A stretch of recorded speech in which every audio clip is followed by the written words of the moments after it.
Bon, parlons d'hockey.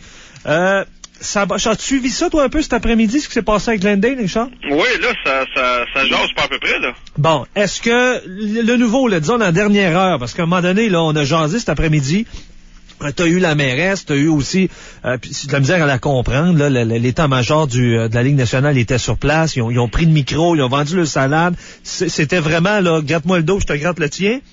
Avec la ville de Glendale, j'ai de la misère à concevoir que la Ligue nationale est pratiquement à genoux pour vouloir aller à Glendale alors qu'ici à Québec, on les attend, nous autres, depuis combien d'années, puis on a démontré qu'on était prêt à recevoir une équipe. Et ce qui est assez incroyable, Danny, tu parles du fameux conseil de Glendale là, oui.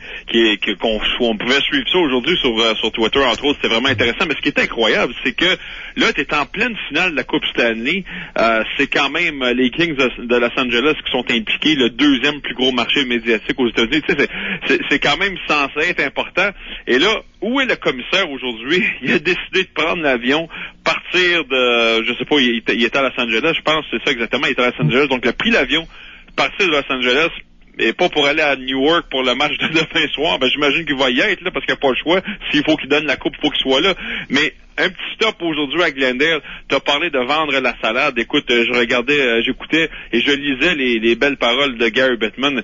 Ça, c'est vendre la salade, pas à peu près, là. Ouais, excuse-moi, là, du terme, là, c'était vraiment un léchage de derrière, là, ce qui s'est passé là après-midi. Écoute, parce que là, Gary Bettman, Danny, dans ce dossier-là, est en train vraiment de jouer ses dernières cartes. Lui, il est parfaitement au courant de la situation. Il sait très bien que si jamais ça s'effondre là-bas, c'est un peu lui qui s'effondre en même temps, parce que je le rappelle, là, c'est lui qui a vendu ça au gouverneur de la Ligue nationale de hockey. C'est lui qui a dit au gouverneur que M. Jamieson, le fameux sauveur, était solvable, il y avait de l'argent plein poche, qu'il n'y avait pas de problème.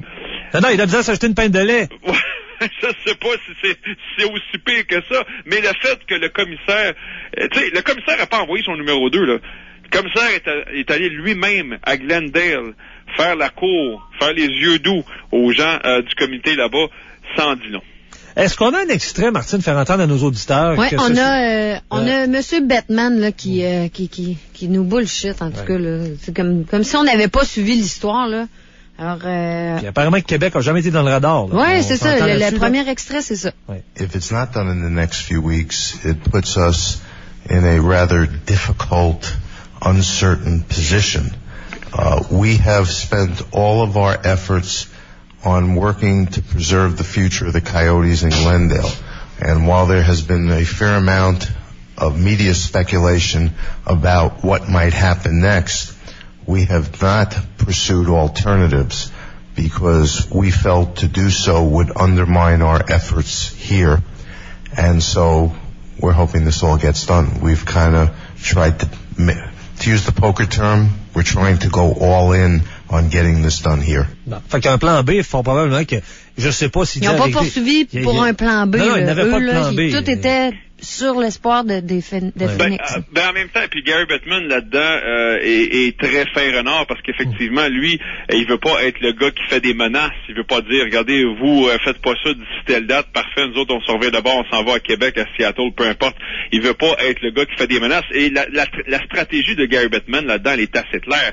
Et le fait qu'il se déplace en personne aussi à Glendale aujourd'hui, ça ajoute à ça. C'est-à-dire que si ça ne fonctionne pas, et Gary Bettman va s'en laver les mains et va dire, regardez, moi j'ai tout fait, on a tout fait. Vous autres, c'était à votre tour de faire quelque chose et vous avez rien fait. Donc l'échec vous appartient. C'est clairement la stratégie de Gary Bettman. Mais est-ce qu'on voit ça dans un autre sport, genre le baseball, le football, le basketball, qu'un commissaire pratiquement à genoux cet après-midi là, puis tu sais, vraiment remercier la mairesse, puis c'était aussi sensiblement la même affaire. Bon, me semble que ça fait pas grosse ligue là, ça fait pas sérieux, ça manque de crédibilité ce qui s'est passé aujourd'hui. Ben ça revient à ce que je te disais, c'est Gary Bettman qui est en train de jouer ses dernières cartes là-dedans parce que lui, il a énormément à perdre si ça ne fonctionne pas dans le désert le hockey, ça c'est clair. Et pour répondre à ta question, Danny, on voit rarement ça.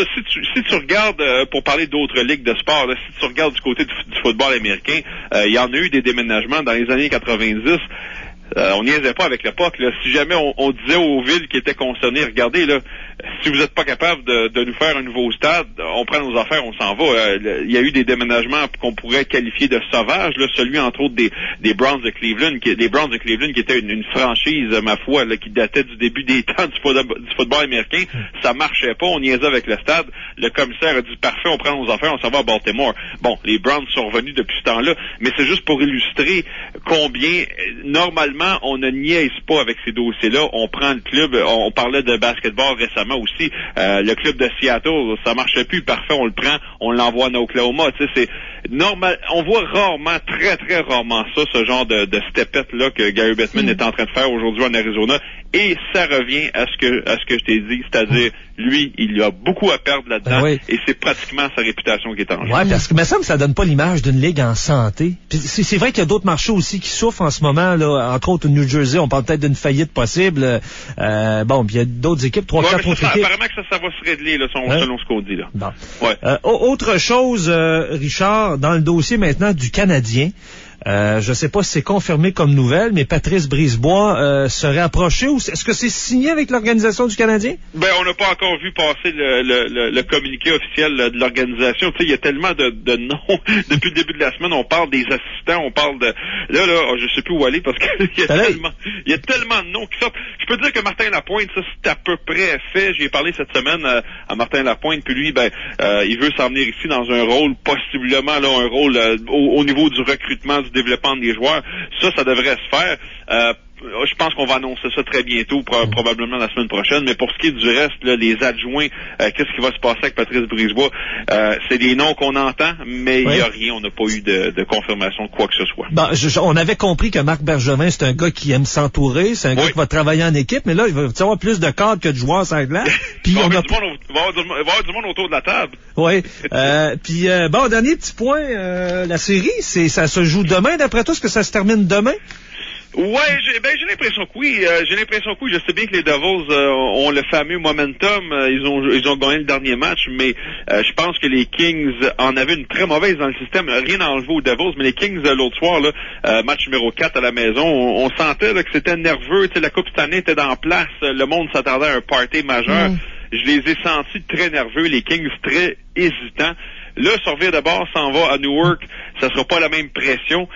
Évidemment, ils ont besoin encore d'une dernière victoire, mais je sais pas, ça sera peut-être pas la même chose. Alors, je pense qu'on va voir des Kings un petit peu plus méthodiques, un petit peu plus prêts. Ils n'avaient pas d'après l'autre soir.